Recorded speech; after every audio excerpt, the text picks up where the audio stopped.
So, ito yung altar. Yan siya. Yan siya. Altar pa rin. Yung parang altar nila. Yung altar nila dito, parang isang simbahan na natin sa Santo Tomas. Altar pa lang yon. My gosh, really very nice. Ayan yung mga gilid. Lahat yan, may mga santo. Yan. Altar pa yan. Altar pa rin. Sobrang laki. Ayan si Papa Jesus in the cross. Yan siya. Altar yan. Altar. Grabe. Yan siya. Altar pa rin. Okay? Altar pa rin. It's the Blessed Sacrament Chapel. Here is the Blessed Sacrament Chapel. Ayan siya. Yan yung ceiling niya. Grabe. Sacrament. Yan yung mga gilid-gilid niya. Oh, here is the symbol of Christmas. Cameron is kneeling. Our Lady of Siluva. May nagpipray na mga magpapari or seminarian. There's so much going on. Washington, Maryland, Virginia area. Our Lady of Guadalupe is the most visited. Our Lady of Guadalupe. And so to make up for my... So, bumaba na kami ulit.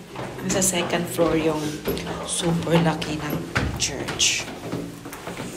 God, pray for us sinners now at the hour of our death. Amen. So finally, we are ended our tour here in Basilica. And this is it's really leave me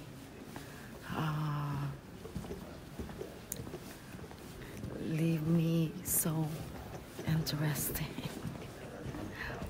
So, bibili kami ng book para mabasa namin lahat.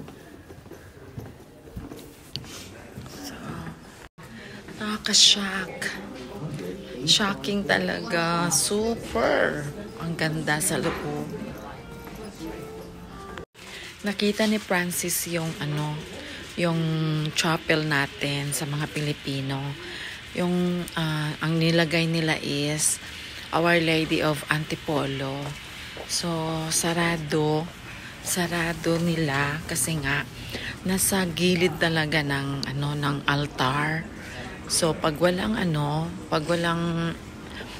mass, sinasarado nila. So nakunan lang ni Francis ng picture, hindi ako nakapasok. But anyway, hold on, guys, I gotta call. We have our own. Kasi nga 80 chapel ang nandito. So talagang amazing. Amazing yung basilica na to. Leave me shocked talaga. Shock na shock. Ang dami nilang mga mga tinda. Ang dami nilang tinda. Ang dami nilang tinda. Amazing talaga. Grabe. So, God is good.